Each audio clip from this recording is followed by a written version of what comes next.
بسم اللہ الرحمن الرحیم۔ یہ ڈاکٹر مسعد الدین عثمانی رحمۃ اللہ علیہ کا بہت بڑا علمی بیان ہے، اور پتہ چلتا ہے کہ ایک عالم دین صحیح معنوں میں جو قرآن و حدیث کا عالم دین ہے،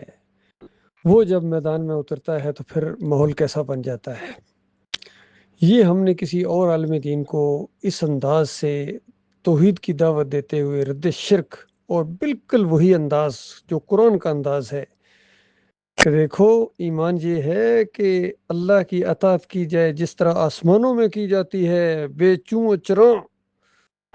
چروں اطاعت اللہ تعالیٰ کو چاہیے۔ فرشتوں نے جس طرح اطاعت کی تھی، کس طرح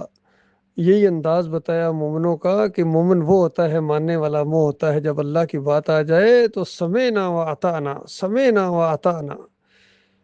کہ میں مانتا ہوں، میں نے سنی بات اللہ کی اور میں اطاعت کرتا ہوں بالکل۔ پھر مالک گواہی دیتا ہے ایسے مخلص مومنوں کی کہ آمن الرسول بما انزل علیہ من ربہ والمؤمنون کل آمن باللہ وملائکتہ وکتبہ ورسلہ، اس انداز سے کہ جو مالک نے نازل کیا ہے، جو بات مالک نے فرمائی ہے وہ حق ہے، اور سب سے پہلے اس کو مانا ہے ہمارے رسول صلی اللہ علیہ وآلہ وسلم نے، چاہے دنیا والوں کی سمجھ میں وہ بات آئے یا نہ آئے، جب مالک کی بات آ جاتی ہے تو پھر اس انداز سے رسول ایمان لاتے ہیں، اور جو رسول کے ماننے والے صحیح اصلی مومن ہوتے ہیں وہ بھی اسی طریقے سے ایمان لاتے ہیں۔ اس کے کئی واقعات بھی بیان ہوئے ہیں۔ ایک محفل میں نبی علیہ السلام بیٹھے تھے اور بتایا کہ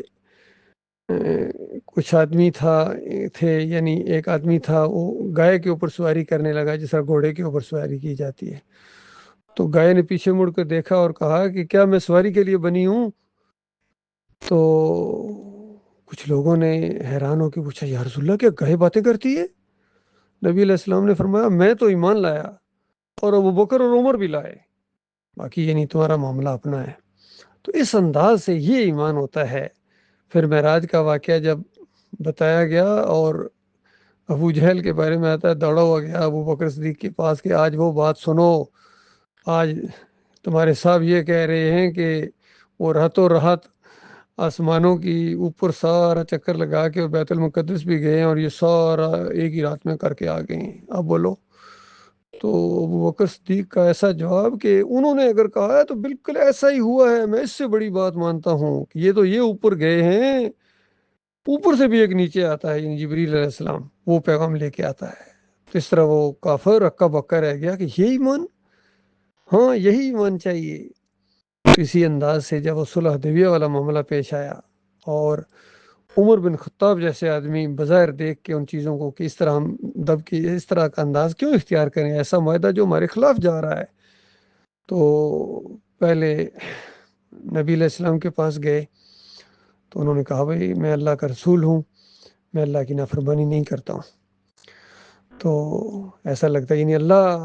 کی اس میں رضا شامل ہوئی کہ اس انداز سے معاہدہ کیا جائے۔ تو پھر وہ ابوبکر صدیق کے آ کے اسی طرح کی باتیں دہرائیں، ذرا غصے میں بھی تھے کہ ہم یہ معاہدہ اس انداز سے کیوں کریں۔ تو ابوبکر صدیق کا فہم و فراست اسی لیے ان کو پہلا نمبر ملا ہے ایمانداروں میں، اگلے پچھلوں میں، اولیاء اللہ میں سب سے پہلا نمبر گویا اسی ایمان کی وجہ سے۔ کہا، عمر تو اللہ کے رسول ہیں، بے چوں چرا اطاعت، بالکل وہ اللہ کی نافرمانی نہیں کرتے۔ اور پھر بعد میں جب یہ سورہ الفتح نازل ہوئی اور مالک نے بہت بڑی کامیابی کا اعلان کیا اس کے اندر کہ بہت بڑی فتح تمہیں حاصل ہوئی ہے، حالانکہ بظاہر کیا تھا، بظاہر تو وہ عمرہ کرنے جا رہے تھے، اور پھر بلکہ انہوں نے روک لیا، اور پھر بظاہر تو واپس آ رہے ہیں، لیکن 10 سال کا ایک معاہدہ ہو گیا جنگ بندی کا، اور اللہ اس کو فتح مبین، بہت بڑی فتح قرار دیتا ہے۔ اور اس نے پھر آگے وہ دروازے کھولے ہیں، اور وہ جو اللہ کی حکمتیں جب سامنے آئی ہیں تو عمر بن خطاب ہمیشہ پشیمان رہتے تھے اس بات کے اوپر کہ وہ کیوں اس موقع کے اوپر ذرا اونچا بولے ہیں، اور کافی وہ صدقہ خیرات کرتے رہے، اللہ سے معافیاں مانگتے رہے اس معاملے کے اوپر۔ تو یہ کہنا ہے کہ اللہ کی حکمتوں کو سمجھنے کی کوشش کی جائے، کچھ حکمتیں اس نے ظاہر کی ہیں اور کچھ نہیں کی ہیں، اور یہ اللہ کا دین یہ غالب ہونے کے لیے آیا ہے، یہ مغلوب ہونے کے لیے نہیں آیا ہے۔ اور یہ جو توحید کی دعوت اٹھی ہے، یہ اسی اللہ کے فضل و کرم سے اٹھی ہے۔ مالک نے ایک غیر نبی کے ذریعے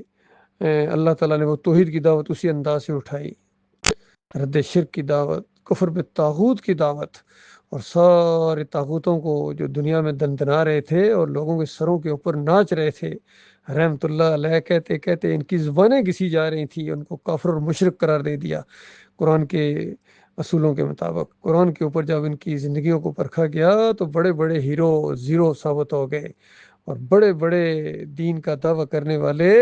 وہ بالکل ایسا ڈھیر نظر آئے۔ تو یہ معاملہ ہوا ہے اللہ کے بندو، اس بیان کو ذرا غور سے سنو، پھر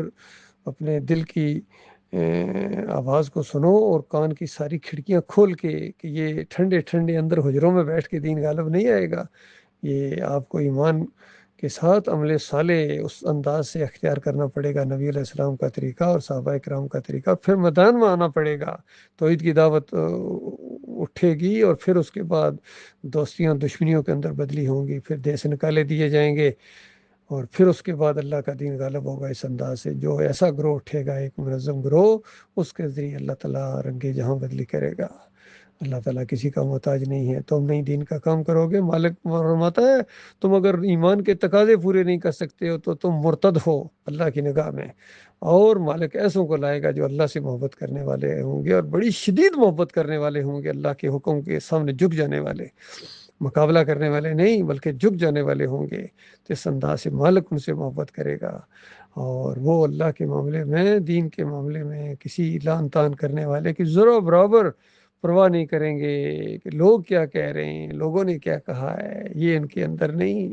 بلکہ اللہ کے معاملے میں لوگ جو مرضی کہیں، یہ اس راستے کے پھول ہیں جو ہم اپنے مالک کے سامنے لے کے جائیں گے کہ مالک تیری وجہ سے یہ سب کچھ ہوا ہے۔ الحب للہ والبغض للہ، یہ خالص اللہ کا معاملہ ہے، اللہ کی رضا حاصل کرنے کے لیے سب کچھ کیا جا رہا ہے، کوئی دکھاوا یا دنیاوی معاملات نہیں ہے۔ اللہ کا دین غالب ہوگا اسی جماعت کے ذریعے، جو مومنوں کی جماعت اٹھی ہے اس دور کے اندر، ڈاکٹر مسعود الدین عثمانی رحمۃ اللہ علیہ کے ذریعے۔ یہ کوئی بچوں کا کھیل نہیں ہے، یہ ایسی دعوت ہے آخری درجے تک جانا ہے انشاءاللہ۔